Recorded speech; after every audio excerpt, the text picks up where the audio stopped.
Di rumah aja, di rumah aja, di rumah aja, di rumah aja, di rumah aja, jangan kemana-mana, di rumah.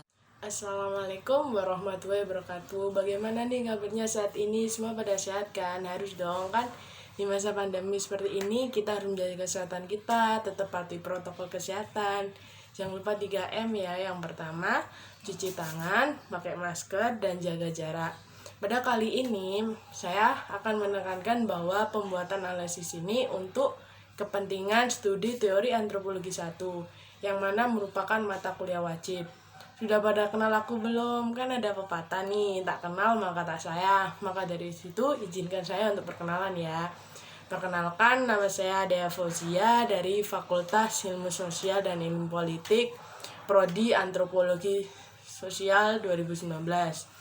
Pada kuliah wajib teori antropologi 1 ini, saya menekan banyak sekali teori yang saya bahas pada pertemuan teori antropologi 1. Tetapi di sini dalam video ini saya memiliki satu teori untuk memaparkan analisis mengenai fenomena vaksin yang akan didistribusikan kepada masyarakat.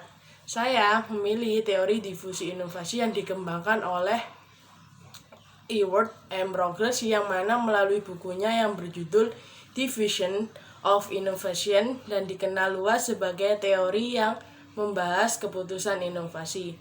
Beliau lahir di Karlowah 6 Maret 1931. Rogers mendapatkan gelar sarjana agrikultur, komunikasi, sosiologi, dan penulis serta guru. Setelah lulus sarjana, ia mengabdi pada Perang Korea selama 2 tahun. Sekembalinya ia perang, beliau mengajar gelar PhD pada universitas yang sama, namun Fakultas Sosial dan Statistik pada tahun 1957. Beliau wafat pada 21 Oktober 2004, waktu tepat usia ke-72. Konsep difusi inovasi ini berikut merupakan kecepatan sistem sosial menerima ide-ide baru yang ditawarkan sebuah inovasi. Teori Rogers ini hingga kini banyak dirujuk pada peneliti, khususnya saat membahas soal difusi inovasi. Teori difusi ada 3 konsep pokok yaitu dibahas oleh Rogers, yaitu dalam DO, yaitu inovasi, difusi, dan adopsi. Inovasi adalah sebuah ide, praktek, atau objek yang dipersepsikan sebagai suatu yang baru oleh individu. Sedangkan difusi merupakan proses menginformasikan sebuah inovasi melalui saluran komunikasi dalam waktu tertentu kepada anggota sistem sosial. Faktor karakteristik inovasi ini dapat mempengaruhi individu atau sistem sosial terhadap tingkat adopsi atau rate of adoption, atau kecepatan relatif sebuah inovasi itu diadopsi oleh sistem sosial.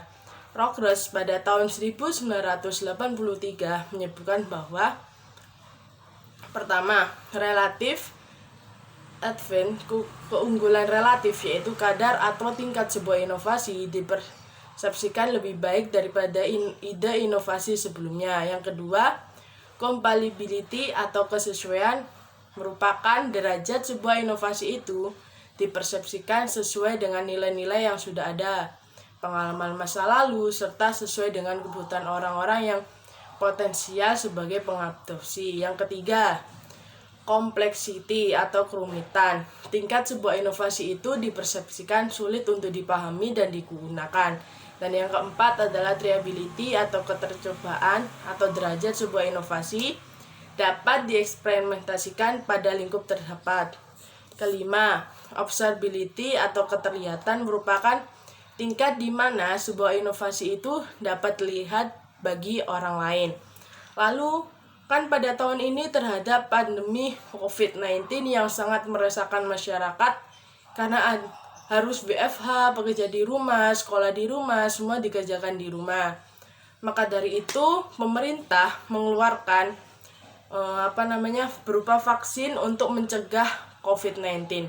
Vaksin ini sendiri adalah salah satu cara untuk membendung penyebaran penyakit menular termasuk COVID-19. Saat ini Bio Farma bekerja sama dengan Unpad sedang menguji klinis vaksin corona yang didatangkan dari Cina. Mereka Maka dari situ pemerintahan Indonesia memesan vaksin untuk pencegahan virus. Nah, di sini saya mau menghubungkan kenapa saya memilih teori difusi inovasi. Dan kita bisa lihat bahwa difusi tadi kan seperti adanya inovasi-inovasi baru yang ditimbulkan oleh semua orang. Contohnya yaitu vaksin gitu kan. Lah, vaksin itu berguna untuk menetralisirkan COVID-19 yang mana sebelumnya kita nggak pernah tahu itu kan vaksin itu untuk apa gitu, terus cara penggunaan vaksin itu apa gitu kan. Jadi menurut saya adanya difusi inovasi itu membuat semua orang berinovasi untuk menciptakan suatu karya, suatu alat, suatu obat yang bisa untuk menangkal COVID-19 terhadap COVID-19 itu sendiri. Maka dari itu pemerintahan meminta bantuan kepada masyarakat Cina, orang Cina untuk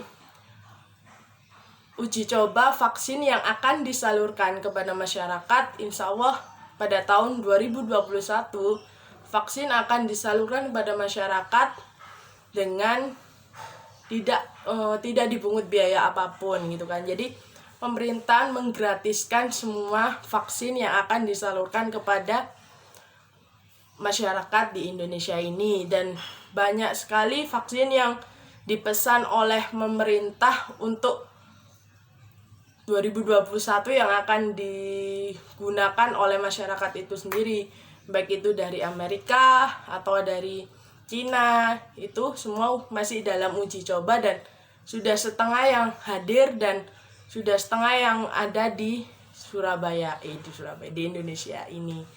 Sekian, wassalamualaikum warahmatullahi wabarakatuh.